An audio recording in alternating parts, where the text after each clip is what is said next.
नमस्कार, मैं हूं आपके साथ सुहानी बहुगुना और आप देख रहे हैं पल्स 24 न्यूज। देहरादून के प्रेस क्लब में उपनल संयुक्त मोर्चा ने एक प्रेस कॉन्फ्रेंस का आयोजन किया, जिसमें प्रदेश संयोजक विनोद गोडियाल ने कहा कि सरकार ने एक ऐतिहासिक निर्णय संविदा दैनिक वेतन भोगी कर्मचारियों के लिए नियमावली का लिया, जिसका संगठन स्वागत करता है और साथ ही साथ सरकार से ये भी मांग करता है कि उपनल कर्मचारी 2018 में जो हाईकोर्ट का आदेश उपनल कर्मचारी के हित में आया था, उसको शीघ्र उपनल कर्मचारी पर लागू किया जाए।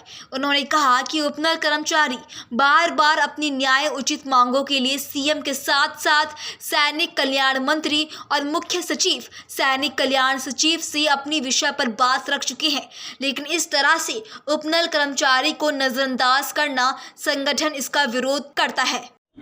विनोद जी, एक तरफ तो आप सरकार का स्वागत कर रहे हैं, सरकार का धन्यवाद कर रहे हैं जो उन्होंने कर्मचारी हित में निर्णय लिया। अब ये बात दूसरी है कि उस निर्णय से कितने कर्मचारियों को लाभ होगा, लेकिन उपनल कर्मचारियों को उस निर्णय से कितना लाभ होगा? मैं आपके चैनल के माध्यम से कहना चाह रहा हूँ, वही तो मैं सरकार से पूछना चाह रहा हूँ कि जब 2003 से संविदा बंद है तो आप किन कर्मचारियों को पक्का करना चाह रहे हैं, किन कर्मचारियों के लिए आप नियमन ला रहे हैं। जहाँ तक बात संविदा की है, हमारे एक शासनादेश है, जो हमारे शासन से आदेश होते हैं उपनल कर्मचारियों के, उसमें स्पष्ट वर्ड लिखा है संविदा। उसमें आप जो आपने जियो पढ़ा होगा, इसमें वर्ष 2013 में संविदा पर कार्यरत लिखा है, तो इन नियमावली में सरकार को ऑटोमेटिक हमें भी लेना चाहिए। जब संविदा वर्ड माननीय हाईकोर्ट ने दिया है कि संविदा वालों को पक्का किया जाए, तो हम भी इसमें कैटेगरी में आते हैं। हमारे आदेश में भी संविदा सब इंक्लूड है। मैं सरकार से कहूँगा कि इस पर भी संज्ञान लें, और कौन से कर्मचारी हैं जिनको आप संविदा पर पक्का करना चाह रहे हैं। दूसरा सवाल ये है कि सरकार तो ये मानती है कि उपनल कर्मचारी जो है ये आउटसोर्स कंपनी है, जैसे ठेकेदार होते हैं, दूसरे ठेकेदार इनको परमानेंट ठेकेदार मान लो, सरकारी ठेकेदार होते हैं, तो दोनों को कंपेयर कैसे करेंगे? ठेकेदार, अब मैं आपके माध्यम से बोल रहा हूँ, ठेकेदार पे कोई शासनादेश लागू होता है कि आज तक? ये शासन का आदेश है, चीफ सेक्रेटरी का आदेश है, प्रमुख सचिव का आदेश है। अगर हम ठेकेदार के बंदे हैं तो ठेकेदार पे ठेकेदार ही तो लागू करेगा शासनादेश, सरकार तो नहीं करेगी ना। तो एक तरफ तो सरकार कह रही है तुम ठेकेदार के बंद हो, दूसरी तरफ सरकार कह रही है कि तुम संविदा वाले हो, तो ये कॉन्ट्रोवर्शन नहीं होना चाहिए ना। आप ठीक है, सरकार ने माननीय हाई कोर्ट ने संविदा वर्ड जो दिया है उसमें उपनल वालों को भी कंसीडर करें। तो इसका मतलब ये माने कि संविदा कर्मी के साथ में उपनल कर्मचारियों के साथ में दोहरा मापदंड? बिल्कुल दोहरा मापदंड हो रहा है, वर्क नेचर एक है हमारा। हम तो कह रहे हैं कि आप लो, आप, हमें कोई दिक्कत नहीं है। आप ऐसे हम जैसे जितने लोग कार्यरत हैं सरकारी विभागों में कई वर्षों से कार्यरत हैं, हम कह रहे हैं उनको भी लो, पर हमारे साथ दोहरा मापदंड क्यों भाई? उसी माननीय हाईकोर्ट ने डिसीजन इस बार भी दिया है और माननीय हाईकोर्ट ने डिसीजन 2018 में भी दिया है।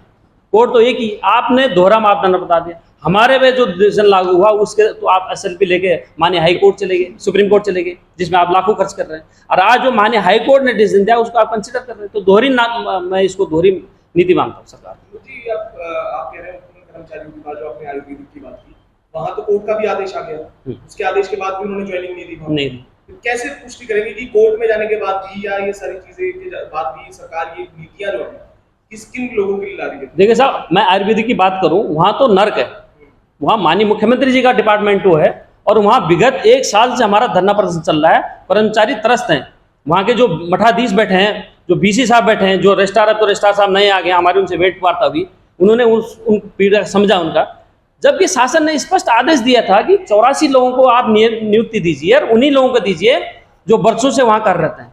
पर वहाँ की नियति और उसमें खोट है, इसलिए अभी हमारी SDM जो अभी रजिस्ट्रार साहब गए हैं, रामचंद्र शर्मा साहब, उन्होंने उसका पॉजिटिव निरीक्षण किया है, परीक्षण किया कराया उसका कि भाई आखिर क्या इस पर टेक्निकल प्रॉब्लम थी, और वो जल्दी ही सॉर्ट आउट करने की उन्होंने हमें आश्वासन दिया, वो सॉर्ट आउट हो जाएगा।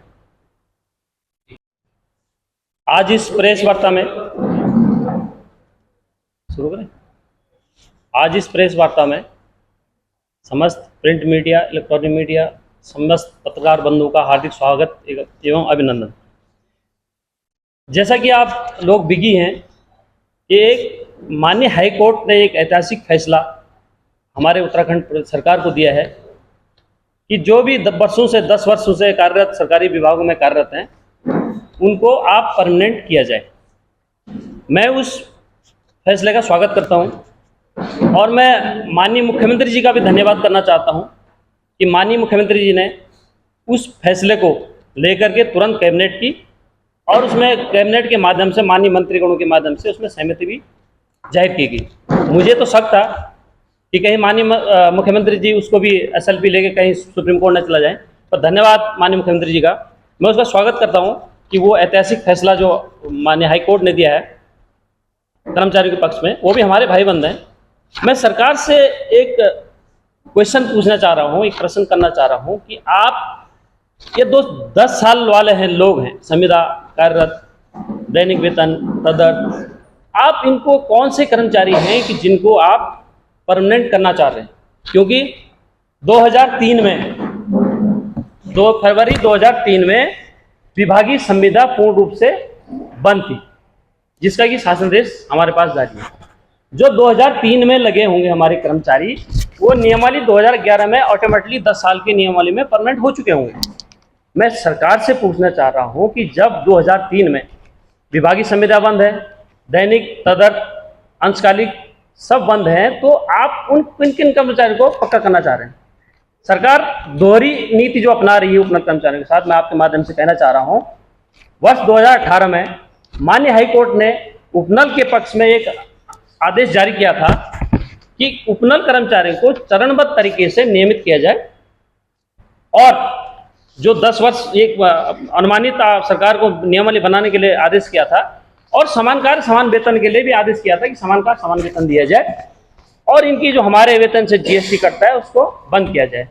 परंतु तत्कालीन सरकार उस आदेश के खिलाफ माननीय सुप्रीम कोर्ट में चलेगी SLP लेके, और आज आलम यह है कि सरकार को एक हेयरिंग पे 25-20 लाख रुपए अपने वकील को देने पड़ रहे हैं कर्मचारियों के हमारे केस लड़ने के खिलाफ।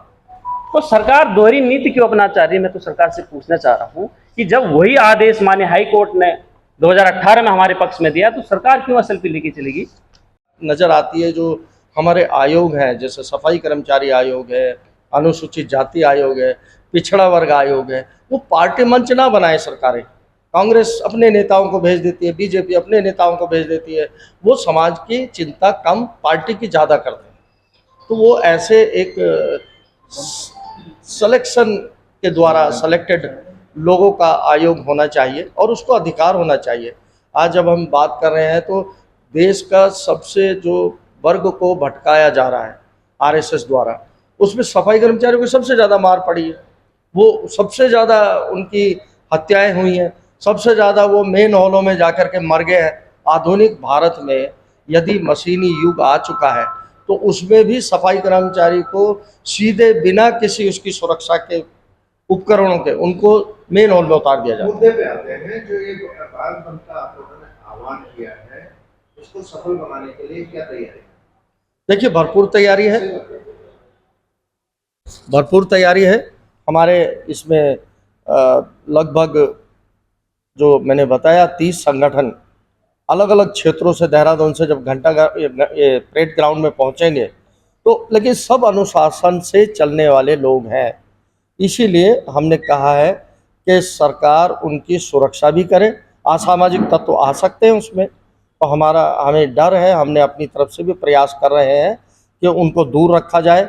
असामाजिक तत्व जो है या दूसरी तरह से भी उन लोगों के बीच घुस कर के ये माहौल को बिगाड़े ना, उसके लिए हमने एक अपना कार्यदल बनाया है, उस पर पूरा ध्यान रखने के लिए, जिससे कि जब वो परेड ग्राउंड देहरादून पहुँचे और वहाँ से हम आगे चलेंगे कलेक्ट्रेट तक, तो उस दौरान कोई व्यवधान पैदा ना हो। क्योंकि वाल्मीकि समाज को सबसे ज़्यादा ज़रूरत है अच्छी शिक्षा पाने के लिए।